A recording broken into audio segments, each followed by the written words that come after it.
Halo teman-teman, apa kabar? Semoga sehat ya. Selamat datang di vlog Fafa. Ini adalah vlog seri kedua, dan seperti apa yang sudah teman-teman lihat di judul, vlog kali ini akan bicara soal popang dan masa remaja saya. Vlog saya yang seri pertama, yang bercerita soal gitar elektrik pertama saya, baru saya unggah 2 bagian. Jadi saya sudah janji akan unggah 2 bagian selanjutnya, tapi karena satu dan lain hal, saya belum sempat posting lagi di vlog saya yang bagian ketiga soal gitar elektrik. Di vlog yang kedua ini, cerita saya soal popang dan masa remaja saya akan saya pecah dalam 2 bagian. Bagian yang pertama ini, seperti yang juga teman-teman lihat di judul, akan banyak bercerita soal kenapa saya bisa suka, dan nanti di bagian yang kedua saya akan cerita soal bagaimana popang mempengaruhi saya dalam banyak segi, termasuk musik dan mungkin segi-segi kehidupan lain yang lebih luas. Ya, jadi cerita saya soal popang ini ya berawal dari saya ingat satu peristiwa yang membekas ya, yang saya pikir adalah awal mula dari rasa ketertarikan saya sama punk. Jadi kayaknya itu siang hari di MTV, waktu itu diputar video klip Green Day yang judulnya American Idiot. Sebelum menonton video itu, dan mungkin setelahnya juga, di radio terutama ya, dulu masih radio itu masih sangat sering didengarkan banyak orang, termasuk saya. Jadi semua remaja, hampir semua remaja waktu itu adalah anak radio. Jadi di radio saya sudah sering dengar, bukan Green Day tapi band yang serupa itu. Jadi dari suara vokalnya, dari suara gitarnya, gebukan drumnya, dan beberapa yang saya lihat di TV juga dari cara berpakaian dan gestur tubuh dan sejenisnya itu ada benang merahnya. Waktu itu saya nggak bisa mengidentifikasi itu musik apa, tapi saya suka itu semua. Waktu itu saya merasakan itu, dan saya nggak begitu tahu kenapa saya suka itu. Sampai pada akhirnya saya tahu kalau musik yang selama ini saya dengar dan saya suka itu disebut punk sih waktu itu oleh media gitu ya. Dalam perjalanannya kemudian saya juga sering mendengar istilah popang untuk menyebut mereka gitu. Nah, ada mungkin benang merah ya dari band-band yang waktu itu saya dengar. Jadi band yang paling intensif saya dengarkan di awal saya suka punk itu adalah Green Day, kemudian Blink-182 tentu saja ya, dan Sum 41, dan Good Charlotte juga saya dengerin satu album, dan juga waktu itu ada penyanyi solo perempuan yang sering diidentikan dengan popang, meskipun kemudian dia merasa dia bukanlah seorang musisi punk, dia lebih banyak main pop, tapi dia mengadopsi gaya punk gitu menurut dia kemudian gitu. Tapi waktu itu dia sampai disebut punk princess, Avril Lavigne, yang saya dengar intens sekali. Dan kemudian beberapa mungkin tahun setelah saya intensif mendengarkan itu, ada band-band baru yang bermunculan seperti misal Fall Out Boy, Panic at the Disco, lalu itu yang saya ingat sih. Tapi yang paling intens saya dengarkan di akhir-akhir saya suka popang itu adalah Paramore. Ya, yang di antara band-band yang lahir kemudian itu yang paling intensif saya dengar bahkan sampai sekarang itu adalah Paramore. Meskipun Paramore tidak lagi memainkan musik punk saya kira, dan mereka juga mengaku itu, atau pop punk ya. begitu. Dan kalau di Indonesia dulu tidak banyak kalau band popang yang saya dengar. Yang paling sering saya dengar intensif itu adalah Netral sama Superman is Dead. Ada juga waktu itu mungkin Rocket Rockers, tapi cuma satu single yang saya dengar yang cover lagu pesta waktu itu. Dan juga kayak Endang Sukamti. Lalu siapa lagi ya setelah itu? Endang Sukamti itu saya udah akhir-akhir banget suka dan tidak begitu intensif lagi dengerin popang gitu loh. Jadi mungkin hanya 1-2 singlenya yang saya dengar dan itu nggak begitu saya hafalkan dengan intensif. Nah, ada benang merah sih menurut saya yang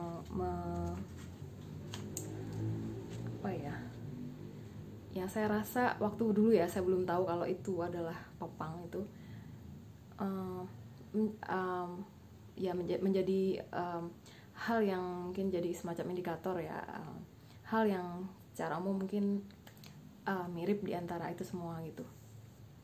Yang pertama, kesan musik, kesan perasaan yang saya tangkap secara musikal waktu itu adalah ada kemarahan dan juga ketidakpedulian pada aturan. Itu adalah nuansa yang paling saya rasa kental.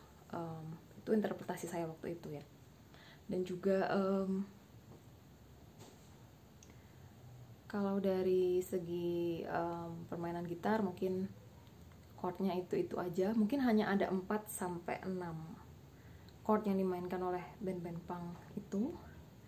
Lalu ada pengulangan, cukup banyak pengulangan nada dan tentu saja chord. Soal tabuhan drum saya nggak terlalu bisa banyak bicara, tapi yang jelas temponya biasanya cepat dan ada distorsi dalam gitar yang dimainkan oleh band-band itu. Kalau dari segi visual, cara berpakaian mungkin ya, dan gaya yang ditunjukkan oleh band-band itu biasanya kalau seringnya pria tapi juga terkadang wanita, rambutnya spiky atau mohawk, kemudian biasanya pakai eyeliner hitam, lalu pakai aksesoris entah itu gelang karet hitam atau yang rantai di tangan dan di sebagai kalung dan di bagian tubuh yang lain. Juga kalau warna pakaian biasanya warna-warni sih, tapi cukup banyak juga yang pakai warna hitam aja. Robek-robek di mana-mana di pakaian yang mereka kenakan, dan boots itu yang, dan seringkali bertato sih, itu yang secara visual waktu itu menurut saya dimiliki oleh semua band yang saya dengarkan itu. Nah waktu itu saya cuma tahu saya suka aja, saya tidak begitu bisa membahasakan kenapa saya suka. Tapi setelah ini berbelas-belas tahun ya, setelah saya intensif mendengarkan itu, dan juga waktu kuliah itu saya mulai baca bukunya Dick Hebditch yang judulnya Subculture: The Meaning of Style. Waktu itu saya kayaknya baca terjemahannya. Di situ saya mulai bisa meraba-raba dan menduga-duga soal kenapa saya suka musik itu gitu loh. Yang pertama itu mungkin seperti yang tadi sudah saya bilang ya. Jadi saya merasakan unsur kemarahan dan ketidakpedulian pada aturan yang kuat di musik-musik itu, dan saya merasa dua hal itu adalah hal yang paling saya pendam di masa remaja. Pokoknya dulu saya adalah anak baik-baik yang patuh pada orang tua, religius, rajin belajar, dan sampai-sampai saya itu nggak bisa mengekspresikan rasa kemarahan saya dengan spontan gitu loh. Sampai sekarang sih sebetulnya. Jadi butuh waktu lama untuk bisa menyadari kalau saya marah atau mengekspresikan kemarahan saya. Jatuhnya akhirnya memang saya lebih banyak bersedih.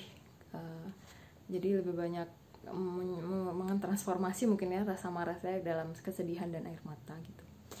Nah, juga sama halnya dengan mungkin jiwa rebel ya dalam diri mungkin banyak remaja gitu. Saya nggak tahu apakah kerebelan itu adalah fase seorang remaja atau itu adalah karakter yang mungkin secara natural saya punya kecenderungan untuk begitu. Tapi yang jelas rasa untuk mempertanyakan aturan itu sebetulnya selalu sampai sekarang juga masih saya miliki gitu. Dan itu juga tidak begitu, saya pikir tidak begitu terakomodir saat saya remaja, karena tadi ceritanya saya anak baik-baik itu ya, rajin belajar, pokoknya rajin ke gereja gitu, itu semua. Nah, jadi begitu saya mendengarkan musik itu, saya merasa sisi paling marah ya dan paling melawan dalam diri saya itu terkoneksi gitu loh dengan musik itu. Dan saya pikir itu adalah salah satu sebab yang membuat saya betah mendengarkan musik itu. Waktu itu ya, tetapi ya meskipun kesannya saya mendengarkan musik yang menurut saya pribadi waktu itu saya nggak bisa bahasain juga sih, tapi sekarang saya bisa melihat waktu itu adalah penuh kemarahan dan perlawanan itu. Saya merasa juga saya tidak semelawan itu saat mendengarkan punk waktu itu dalam konteks mungkin keluarga ya, karena ibu saya itu suka rock, jadi waktu hamil saya juga dengerinnya musik rock, musik-musik God Bless dan sejenisnya. Jadi ibu saya tidak melihat kesukaan saya pada punk itu sebagai perlawanan gitu loh, dan malah direstui. Jadi nakal mendengarkan punk waktu itu tuh adalah hal yang direstui oleh ibu saya.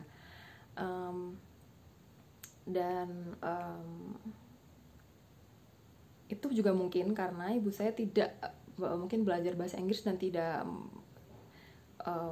mengetahui lirik di band-band yang saya dengarkan itu sebetulnya bicara apa gitu loh. Kalau misal ibu saya mendengarkan juga saya nggak tahu apakah saya masih diberikan izin untuk mendengarkan musik-musik seperti itu. Jadi itu sih yang apa ya, mungkin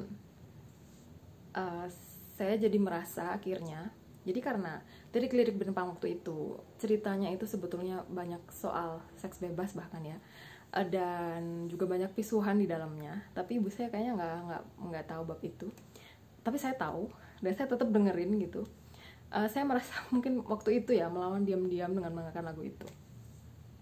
Dan dari cara berpakaian, saya bukanlah tipe orang yang ekspresif mungkin dalam menunjukkan diri saya dalam cara berpakaian saya dari dulu.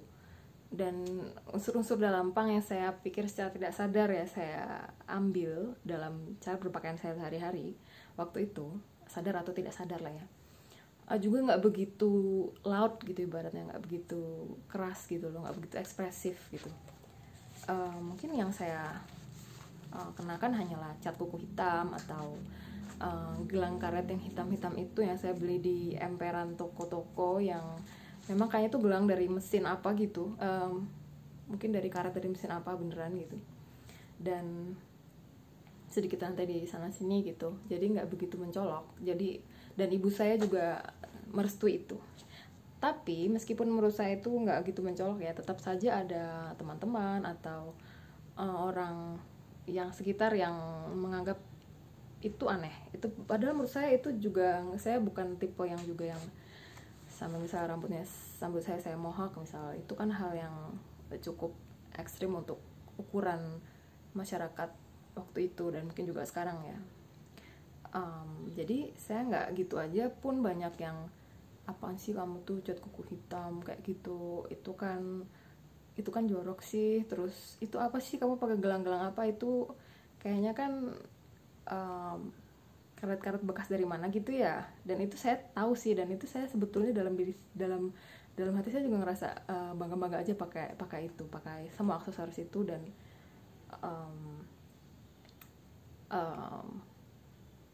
detail-detail lain yang waktu itu saya juga pakai gitu.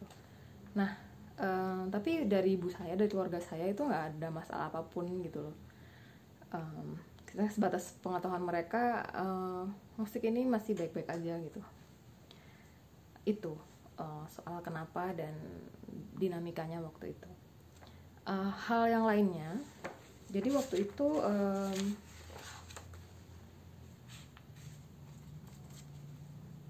saya sambil nyontek karena nyontek catatan, biasanya banyak sih yang mau disampaikan.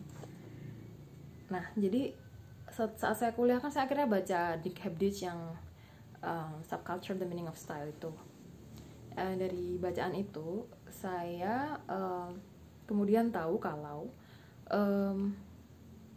mungkin bukan tahu ya, interpretasi Dick Hebdige atas punk waktu itu, dia melihat punk adalah musik yang lahir dari kaum buruh, dan buruh di pabrik itu bekerja mengulang-ulang hal yang sama, mengerjakan sesuatu hal yang sama berulang-ulang, dan tubuh mereka pun akhirnya mengekspresikan itu saat bermusik gitu loh. Jadi ada banyak pengulangan di punk, dan mengaitkan dengan kehidupan saya ya. Waktu itu kan saya adalah anak yang bangun jam 4 atau 5, kemudian siap-siap, siapin macam-macam, bantu ibu dan ayah menyiapkan segalanya, berangkat sekolah tertib, berusaha untuk tidak terlambat, mengerjakan tugas-tugas dengan tertib, pulang di jam yang sudah ada jadwalnya. Nanti pulang saya akan membantu orang tua mengerjakan pekerjaan rumah tangga, lalu saya akan main dengan teman-teman sebentar di sore hari, dan malam harinya saya pasti belajar. Hidup saya juga begitu terus, dan pengulangan itu juga barangkali yang menubuh di saya, dan bisa saya tangkap gitu loh, bisa bisa terkoneksi dengan musik yang waktu itu saya dengarkan. Dugaan saya sih seperti itu. Hal lainnya lagi adalah, jadi karena sebetulnya ya waktu itu orang tua saya memposisikan musik itu sebagai sampingan, sebagai suatu cara kamu mengekspresikan diri, tapi itu pemaknaan orang tua saya. Pemaknaan saya sendiri kemudian ternyata lain, dan mungkin akan saya bahas di vlog yang lainnya. Jadi waktu yang juga saya berikan untuk musik itu nggak sebanyak waktu yang saya gunakan untuk belajar atau membantu orang tua di rumah.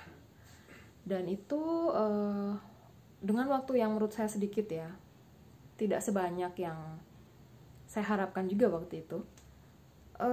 Punk yang sederhana chordnya, permainan gitarnya terutama ya, itu membuat saya merasa, oh dengan waktu yang sedikit ini saya bisa menyelesaikan